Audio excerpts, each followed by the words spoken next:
বাঁচাও, বাঁচাও আমাকে, এখান থেকে বাঁচাও। কে কোথায় আছো? আমাকে কালবৈশাখী জ্বরে আমি যে আর রক্ষা পাবো না। বাঁচাও আমাকে, আমাকে কেউ বাঁচাও।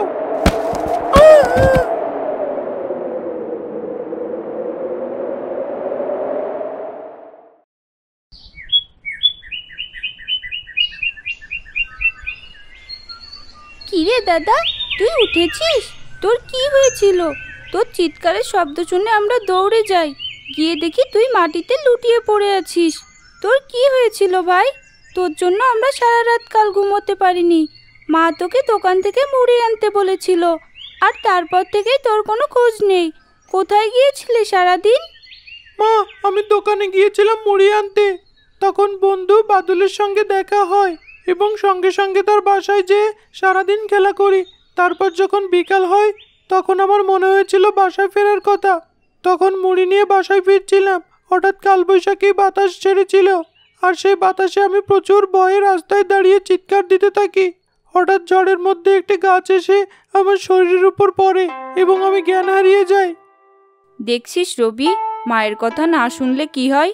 তোকে আমি মুড়ি আনতে পাঠিয়েছিলাম, তুই সঙ্গে সঙ্গে না এসে তোর বন্ধুদের সঙ্গে সারাদিন খেলা করেছিস। আমার কথা শুনলে কি আজ তোর এমন হতো? ঠিক আছে মা, আমার ভুল হয়েছে, আর কখনো এমনটি করব না। তুমি যা বলবে আমি সেটাই শুনবো মা। রবি একটু বিশ্রাম নিক, ওকে বিরক্ত করো না। শিউলির মা, আমাকে এক্ষুনি খেতে দাও তো, একটু কাজে যেতে হবে। মোড়লের কাছে আজ কিছু টাকা পাবো, ওই টাকাটা নিয়ে আমাদের দোকানটা একটু মেরামত করতে হবে। দোকানের যে অবস্থা, না কখন ঝড় শুরু হয়। দোকানটা আমার আস্ত থাকলে বাঁচি, দোকানটা যদি ঝড়ে ভেঙে যায় তাহলে তো আমাদের দুর্দশা নেমে আসবে।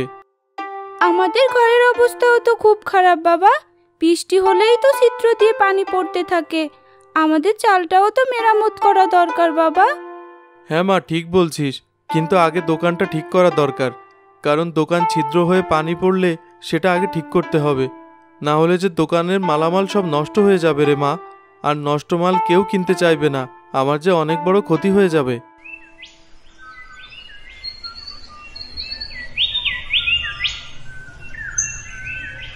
কিরে রফিক, এখানে কেন এসেছিস?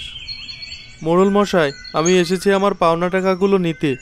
আপনার বাড়িতে সে কবে কাজ করে দিয়েছিলাম, কিন্তু টাকাগুলো 6 মাস হয়ে গেল এখনো দেননি।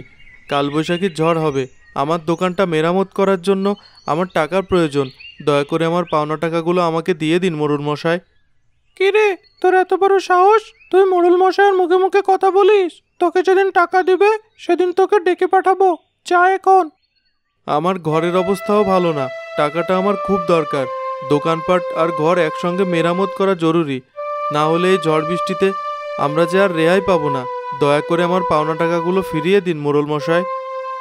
এই নে, এখানে 5 টাকা আছে, এই টাকা দিয়ে এখান থেকে বিদায় হ, তোকে যেন আমি আর না দেখি। মোড়ল মশাই, এ তো অন্যায়। 5 টাকা দিয়ে আমার কি হবে? আপনি আমার পাওনা টাকাটা বুঝিয়ে দিন। এমন অত্যাচার করলে আমরা যে ক্ষতির মুখে পড়ে যাব, আপনি বোঝার চেষ্টা করুন মোড়ল মশাই। টাকা চেয়েছিস, টাকাই তো দিয়েছি, অন্য কিছু তো আর দেইনি। বাকি টাকা তুই সময় মতো পেয়ে যাবি। এই, একে এক্ষুনি বের করে দে। আমাকে বের করে দিতে হবে না, আমি একাই চলে যাচ্ছি। রফিক মন খারাপ করে সেখান থেকে চলে যায়।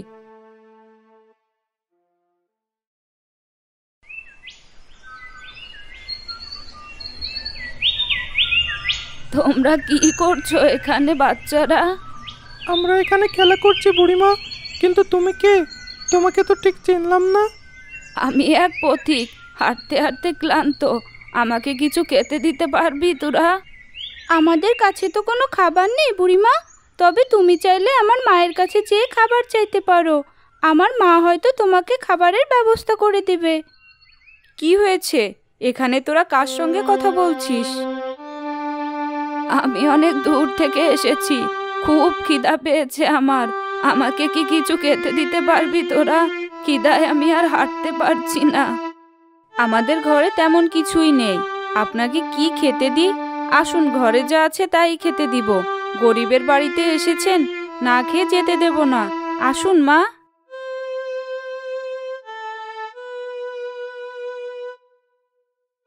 এত কিছু খেতে দিয়েছো তোমরা আমাকে, দেখেই তো আমার মনটা ভরে গেল। কিন্তু তোমরা এ পাশ দিয়ে এত গামলা কলস রেখেছো কেন? এগুলো দিয়ে তোমাদের কি কাজ? বুড়িমা, এগুলো পাতিল। এগুলো দিয়ে রেখেছি, আমাদের চালগুলো অনেক ছিদ্র হয়ে গিয়েছে। একটু বৃষ্টি হলেই পানি পড়তে থাকে, পাত্রের ভিতর সব পানি জমা হতে থাকে। এক পর্যায়ে সব ফেলে দিয়ে আবার সেখানে পেতে রাখি। আসলে কি করব বুড়িমা, ঘর সারাই করার মতো পর্যাপ্ত টাকা আমাদের কাছে নেই। খুব কষ্টে দিন পার করছি। এত চিন্তা করিস না মা, সব ঠিক হয়ে যাবে। উপরে আল্লাহ আছেন, উনি সব কিছু দেখবেন। তোদের এত অভাব, কিন্তু তোদের এই অভাবে যে আমাকে খেতে দিয়েছিস, এটা দেখে আমি মুগ্ধ হয়েছি রে মা।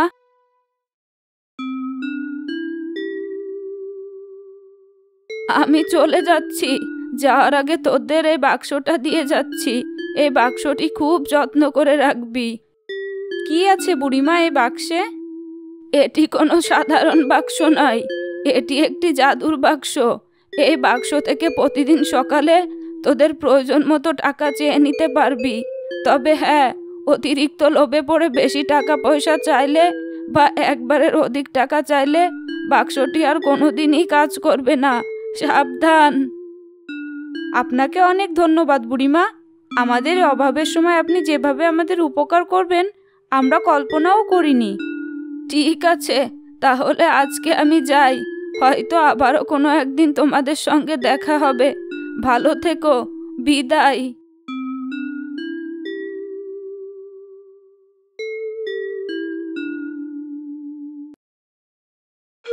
শায়লা, রবি এবং শিউলি ঘরের মধ্যে গিয়ে বাক্সটি বিছানার উপর রেখে কৌতূহলে বাক্সটার দিকে তাকিয়ে রইল এবং বলতে লাগলো, মা, এটা তো শুধু একটা বাক্স, এটা কি আসলেই কাজ করবে? বুড়িমা বলল প্রয়োজনের মতো টাকা চাইলেই নাকি বাক্সটি টাকা দেবে। আসলেই কি সত্যি মা? বুড়িমা যেহেতু বলেছে, নিশ্চয় সত্যি কথাই বলেছে ভাই। তুই শুধু শুধু ভাবছিস। মা, তুমি একবার চেয়েই দেখো না বুড়িমার কথাটা কতটুক সত্যি হয়। ঠিকই বলেছিস তোরা, এখন চাইতেই হবে। কিন্তু বুড়িমা বলেছেন প্রয়োজনীয় টাকা শুধু চাইতে, অধিক লোভ করা যাবে না এবং অপ্রয়োজনীয় টাকাও চাওয়া যাবে না। আমি এক কাজ করি, তোর বাবার হাতে তো এখন কোনো টাকা পয়সাই নেই, ঘরটাও তো মেরামত করতে হবে, ঘরে বাজারও নেই বললেই চলে। প্রয়োজনীয় টাকাটা বাক্সর কাছে চেয়েই দেখি। হ্যাঁ মা, তুমি দেরি করো না, এক্ষুনি চাও। আমার আর তর সইছে না মা, আমার এক্ষুনি দেখতে হবে। এই সামনেই কালবৈশাখী ঝড় শুরু হবে, ঘরটাও সারাই করতে হবে। ঘরেও বাজার নেই শিউলি। রবির বাবা বাইরে দিয়ে হয়তো ঘুরছে টাকার জন্য।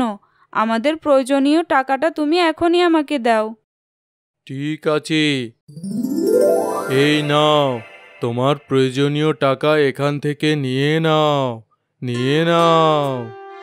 বাক্স এভাবে কথা বলা দেখে সবাই আরো বেশি অবাক হলো এবং টাকাগুলি দেখে সবাই অনেক খুশি হলো। শিউলি, রবি, আমাদের আর কোনো কষ্ট থাকবে না। তোর বাবা বাড়িতে আসলে সেও অনেক খুশি হবে। বুড়িমাকে অনেক অনেক ধন্যবাদ, তার ঋণ আমরা কোনোদিনও শোধ করতে পারবো না। দুপুর গড়িয়ে বিকেল হলো। রফিক বাড়িতে আসলো। বাড়িতে এসে শিউলির কাছ থেকে সব কথা শুনলো এবং সে অনেক খুশি হলো। আমি এক্ষুনি যাচ্ছি মিস্ত্রি আনতে, আমার ঘরটা মেরামত করব আর দোকানটাও মেরামত করব। যাক, শেষমেশ আমার আর কোনো চিন্তা রইল না। চিন্তায় আমার ঘুম হারাম হয়ে যাচ্ছিল গিন্নি।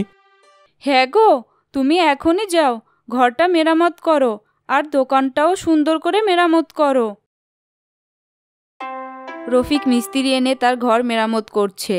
এর মধ্যে মোড়লের চামচা তার বাড়ির পাশ দিয়ে যাচ্ছিল। তার বাড়িটি মেরামত করতে দেখে চামচা অবাক হয় এবং বাড়ির দিকে এগিয়ে আসে। কিরে রফিক ভাই, বাড়িতে মিস্ত্রি লাগিয়েছো দেখছি, বেশ ভালো। তবে এত টাকা তুমি পেলে কোথায়? গুপ্তধন টন পেয়েছো নাকি? গ্রামের সব থেকে দামি কাঠমিস্ত্রি এনেছো, গুপ্তধন পেয়েছো নাকি? কি যে বলো ভাই, গরিবের কপালে কি আর গুপ্তধন জোটে গো? এই কিছু টাকা জমানো ছিল, সেই জমানো টাকা দিয়েই ঘর সারাই করছি। কি অদ্ভুত কথা, জমানো টাকা আর কত হবে? চোখে যা দেখছি, নিশ্চয়ই গুপ্তধন পেয়েছো। মোড়লের চামচার কথা শুনে রফিক একটু ভয় পাচ্ছিল। মোড়লের চামচা চলে গেল।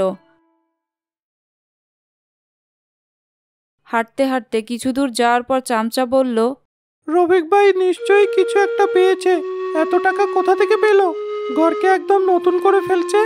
নিশ্চয়ই এর মধ্যে কিছু একটা আছে, আমাকে এটা দেখতেই হবে।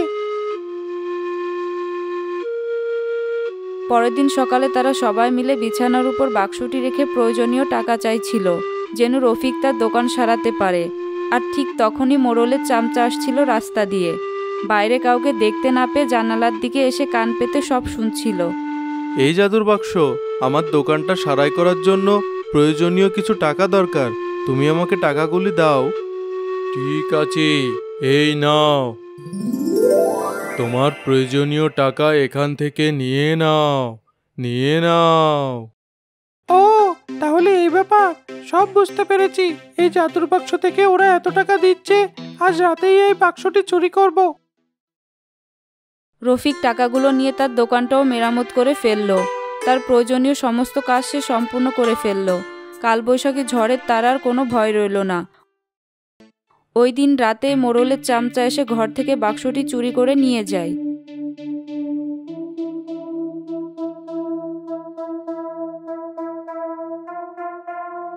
মোড়ল মশাই, এই নিন সে জাদুর বাক্স। এখান থেকে যত খুশি টাকা নিতে পারবেন। আপনাকে রফিকের কথা বলেছিলাম, সে বাড়ির দোকানে মেরামতের জন্য এত টাকা কোথায় পাচ্ছে? সে সব এই বাক্স থেকে নিয়েছে, আমি নিজেই কানে শুনেছি। তাই নাকি? ঠিক আছে, তুই এখন এক কাজ কর। কালবৈশাখী ঝড় আসবে, আমরা এই পুরনো ঘরটা ভেঙে ফেলি। আজকের মধ্যেই আমাদের দালান কোঠা ভেঙে ফেল। আর শহর থেকে বড় বড় মিস্ত্রি খবর দে, আমি নতুন করে রাজপ্রাসাদ তৈরি করব। ঠিক আছে, আপনি যা বলবেন তাই হবে। আমি এখনই খবর দিচ্ছি। মোড়লের চামচা মিস্ত্রি এনে মোড়লের সমস্ত দালানকোটা ভেঙে চুরমার করে দিল, নতুন রাজপ্রাসাদ করবে সেই আশায়। কিন্তু সামনে যে মোড়লের বিপদ রয়েছে সেটা মোড়ল একদমই বুঝতে পারেননি।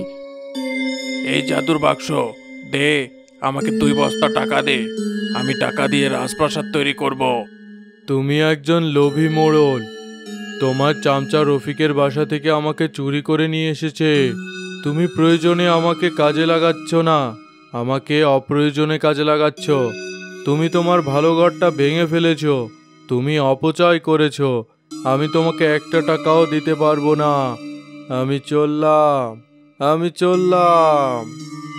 এটা বলে বাক্সটি হাওয়ায় মিলিয়ে গেল। এদিকে মোড়ল আর মোড়লের চামচার মাথায় হাত।